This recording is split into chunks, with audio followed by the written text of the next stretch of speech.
So it is currently about 6 months later. Man alive, I have let this get away from me. But let's not waste any time. We are in the middle of a global pandemic, and this seemed like the perfect excuse, nay, incitation, to get back into the YouTube game. So, what's shaking, guys? Marshall here. We're back at it, and we're talking about theme parks again. My favorite thing to talk about on the internet. So let's get to it. So first up, we're sitting on about 926 views for the first Efteling video, and I could not be more grateful to each and every one of you who watched that video and liked it to let me know that you enjoyed it. Hopefully, even half of you are currently watching this video so that I can say this proper thank you to you. Thank you in particular to the large contingent of new Dutch fans I have thanks to that video. So, hello from the States. Hello to everybody in the Netherlands. Thanks again for correcting me because I call it Holland a bit too excessively in that video, and Holland is a province, not the whole country. The whole country should and will be in all future uploads referred to as the Netherlands from here on out. But either way, it was wonderful to see you guys coming to praise your local park. It is a wonderful place with wonderful things inside of it, with wonderful people that attend it every day. And again, I just thank you. And hopefully you enjoy talking about this properly with me. We're going to talk about today the sort of the grand experience of it all. We're going to talk about each of the rides. Going to talk about my thoughts on each of them because I didn't really want to waste too much time talking about it on the day because we had limited time. It was only about 6 hours, I think, to experience as much as possible. And there were still things that I missed, and I want to talk about some of the things that I missed towards the end of this. But for now, let's just talk about everything that happened that day and everything that I got to do because I think this is going to be fun. So sit back, relax, and enjoy the Efteling retrospective, the final part of the Efteling adventure. So I figured we'd just do this in a bit of a ranked list style. So we'll start from, at least in my opinion, rides worst to best. And to begin, I think I'd be doing this first ride a little bit of a disservice by calling it the worst ride in the park, because I don't really even think that it deserves to be called worst, because that would mean that it's bad. It's not bad. It's a very well-designed, very quick, very fun wooden roller coaster. And I guess that just because I've ridden so many GCIs in the past, that this didn't really jump out to me all that much. I love that dragon animatronic down there in the middle of the ride, and I love the score. I love the music on Joris so much. Honestly, a little bit more than I like the ride. And I know that's kind of undercutting my point of calling it bad, but you know what? It was still fun. I really, really enjoyed it. I would have liked to have won. That would have been, the cherry on top of the whole experience. But it just there was so many other wonderful rides in this park that I enjoyed quite a bit more. Not because, again, yours was bad, just because there were more sort of unique experiences to be had in the park. Next up, I can safely say that I have never done anything remotely silly as riding a water coaster on a day in November. But I could not be more happy with myself that I decided that this would be a good idea. Because the Flying Dutchman is one of the most fun, not just water coasters, but coaster dark rides as well. Obviously, everything about it from the beginning, it's just so great and atmospheric and beautifully decorated and beautifully built up. I mean, a ride like this where you're going into something unexpected, because you almost never see any camera footage of the dark ride sections of the Dutchman itself, because obviously you can't film in there. I mean, you can, but you're not really going to get much. You don't really know what to expect, so you're just being led on through the queue in this beautifully terrifying story. And then once you get in there, you still see nothing. It's just that nice little cheery score slowly dissipates into something sinister. And you feel the rain, you see the thunder, you see the broken bits of the ship everywhere. And they're just some of the best jump scares I think I've ever seen in a dark ride, much less a coaster dark ride hybrid. And then obviously the coaster itself is ridiculously fun. It's, you know, good length, good bits of airtime. The restraints are comfortable, so you're just, you know, going up and down. It's just a lot of fun, even right up until splashdown. Yeah, Flying Dutchman, ridiculously fun. But next up was a ride that I feel like I should have been used to by now, because I've ridden Space Mountain so many times. But and I was going into it kind of expecting that the ride system would be similar to Space Mountain, but I, as is the pattern in a place like this, I was absolutely blown away. I'm a huge Arabian Nights fan, as I mentioned in the video, and again, we're going back to that atmospheric cue. The entire line builds up to the experience of what you're about to see as you see the egg there. That was just, it's a nice touch. Everything about the story of the ride, and best of all, those birds, man. I was not expecting to have those I guess they were taxidermied birds. I'm not sure if they're animatronic birds or what, but it's such a nice touch, and it adds so much to the ride. Again, great score, great ride system, and for what it's worth, a lot faster than Space Mountain. And anybody who goes into Vogel Rok expecting to get a Space Mountain clone simply because it's an indoor roller coaster, you are going to be sorely mistaken in the best way possible. So, yeah, coming in right in front of the Dutchman is Vogel Rok. And next up, speaking of atmospheric cues, Baron was a lot of fun. Shortest ride, I think, of the day, which was interesting. And I get why those cues are going around the building there, just because it's a great, beautifully designed ride. I love me some B&M dive coasters, as all indications suggest that the guests of the park do as well. And it was a great experience. The story of the queue was so dark. I was not expecting it to be as dark as it was. I mean, heck, there you see in the video, the corpses. It was so jarring.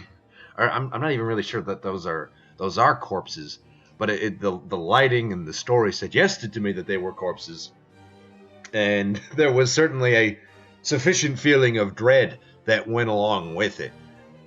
And I can say that without a doubt, of all the B&M dive coasters that I've ridden in my days of going to theme parks, this one is the best themed. It has the best story to it, and I wanted to see more of it. And what else? I'm just looking at my notes here, because I did make some notes on the day, and this is what we're using to talk about the main points here. But again, the score, fantastic. There's that great, just little like 19th century German march music on top of the really creepy music for the Wailing Women that they added. And I think my favorite part of this, I've got this down in big letters, is the moment right before you drop into the mine. Obviously, all the B&M dives have that same moment on the track. It's that moment of hesitation. It is absolutely chilling, and it was because of the sound effects and the smoke and the design of the track, and of course the ride that followed. I think that moment of suspension, if you like, was the best executed of all the B&M dive coasters in the world. And so this is why Baron 1898 is as high as it is. It is such a great coaster, but also a great package experience. And the round-the-block lines are completely justified. But let's shift gears a little bit, and we're going to talk about the only show that I managed to make time for in my day there, and that, of course, was Raveleijn. And I was, again, just stunned and blown away by everything that they did with that show. The actors are so well trained. The choreography was superb. The music is absolutely wonderful. It's that grand, swelling, epic, heroic score that goes along with the crazy stunts and the great action that you're watching unfold in front of you.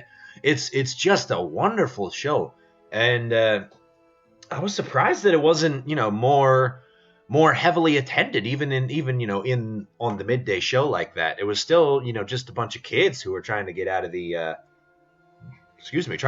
sun, I guess. But why don't more people talk about it?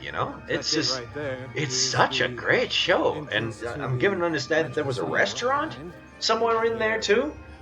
Let me know down in the comments if the food is good and if it's actually worth trying to book a reservation there, because I would definitely be down to do that in the future upon my return to the Efteling.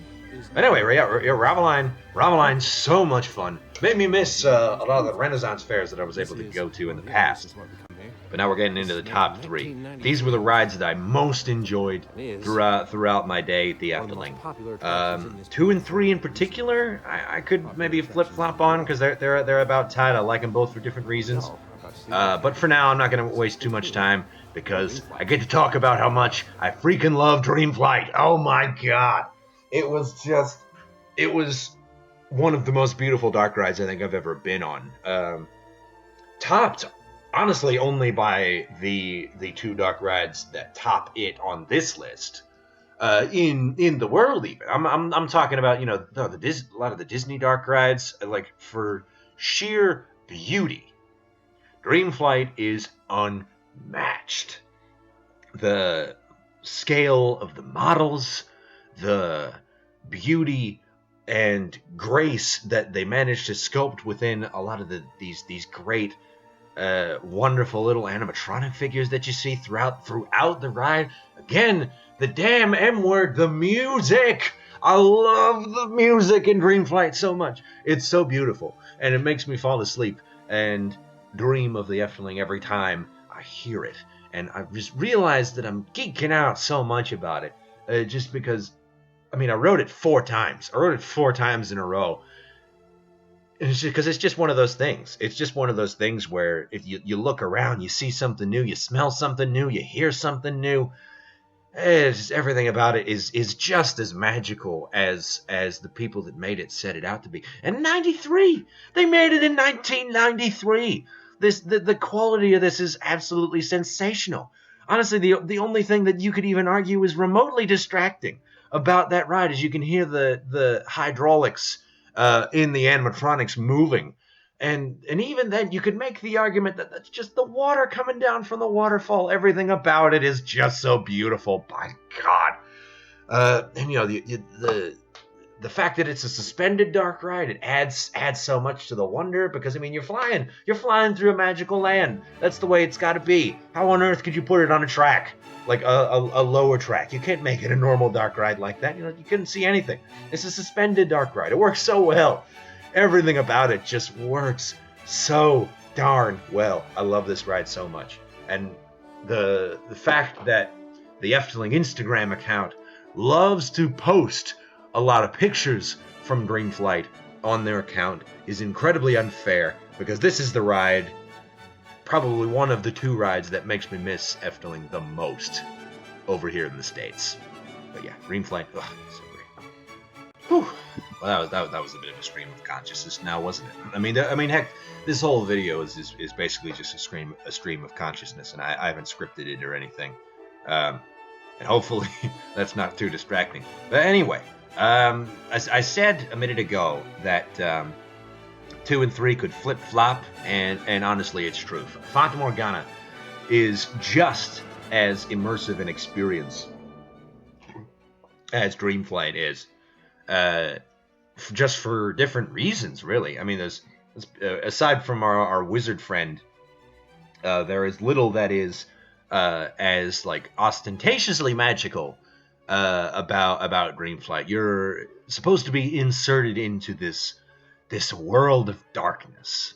It's vibrant. It's loud and it's mysterious. I think is the best word to describe the majority of the ride. But and just the level of immersion is utterly sensational, and that's why it's just as effective. It's just like in Dreamflight, and arguably even better than in Dreamflight.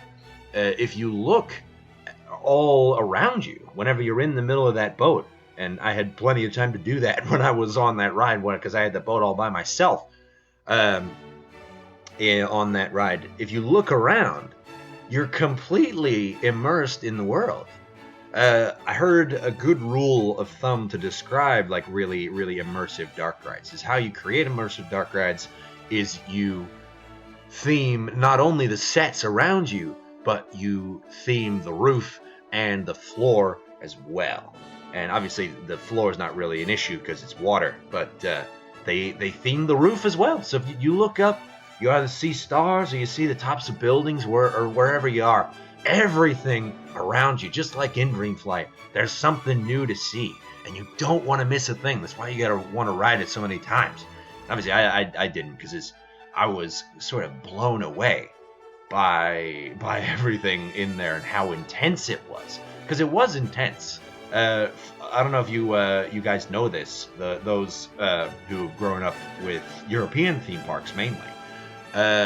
We are not used to having really intense, dark, and even really scary dark rides. The scariest that they come over here is mainly something called pretzel dark rides, and they're sort of cheap carnival rides that rely on cheap scares. Fata Morgana is just this wonderfully mysterious, somewhat unnerving, incredible experience that is unlike anything I had ever managed to experience before.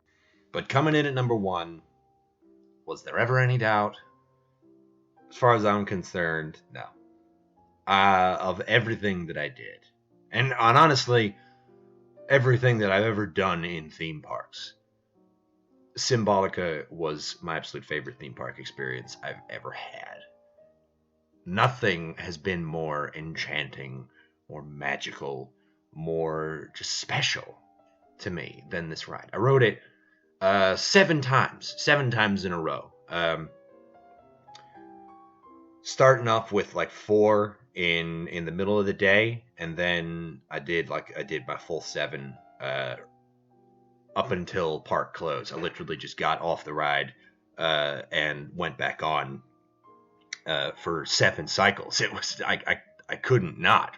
There was so many different things within that ride that I wanted to see, because I knew that I hadn't caught everything, and each time I had that same feeling of just that enchantment. It's what it wants. It's Fantasia.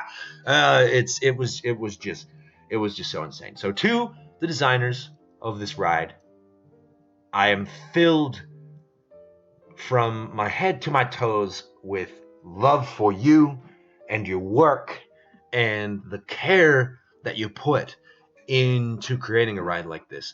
I'm annoyed that this ride only costs 35 million euros. Not on behalf of the park by any means, because it's a bargain, let's be honest.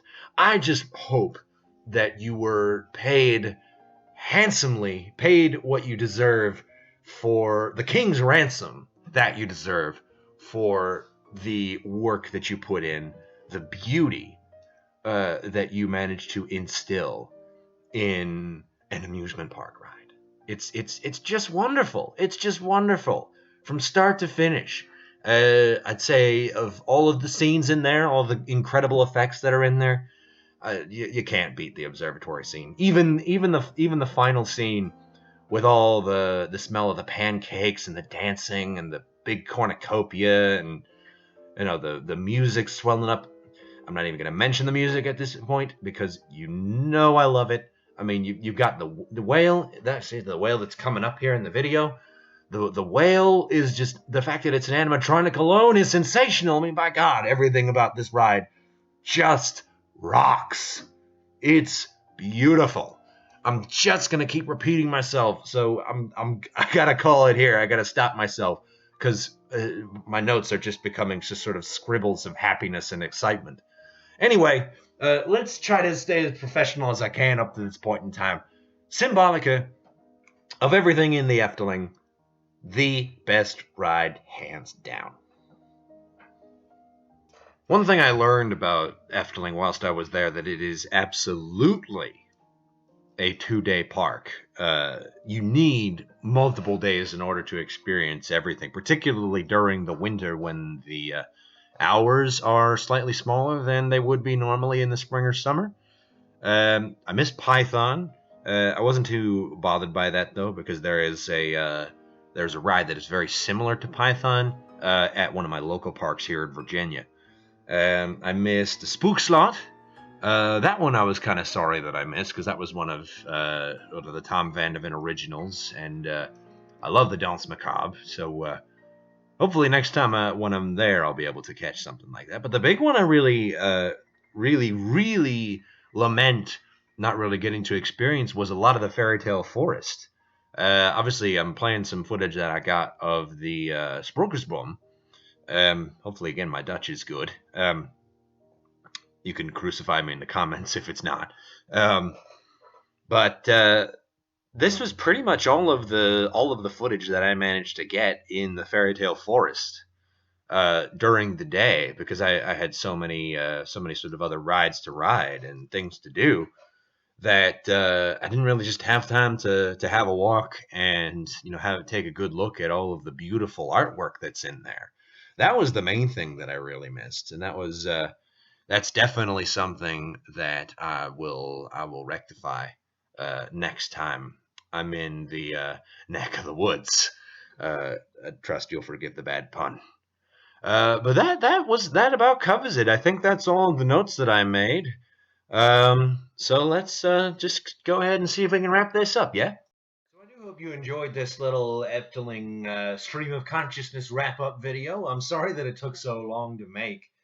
Not because it was difficult in any way, but just because I think I'd been sitting on it for a while, and this gave me a good amount of time to really sit and process the sheer beauty that I was blessed and lucky enough to take in my time in Holland. And I would love to not just go back, but also to see more of the country, because in the time I spent there, I was blown away by how beautiful not just the park, but every part of the Netherlands is.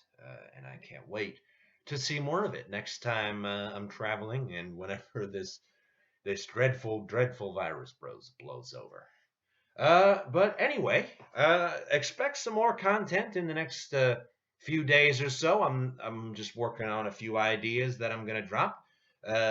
You should see my Aquanura footage dropping before this, so hopefully you can head over there and enjoy that. Hopefully the camera work is up to snuff. And again, I hope you enjoyed this. Leave a like, leave a comment on the video. Let me know that you enjoyed yourself watching my ramblings and looking at my hilarious face. But, lets me know that you care, to quote one of my other favorite YouTubers on this platform. But again, yeah, that about covers it. Like, subscribe, hit the bell, and I'll see you on the next one. I've been Marshall Amert. This has been the Efteling Adventure, and stay safe out there. Bye-bye.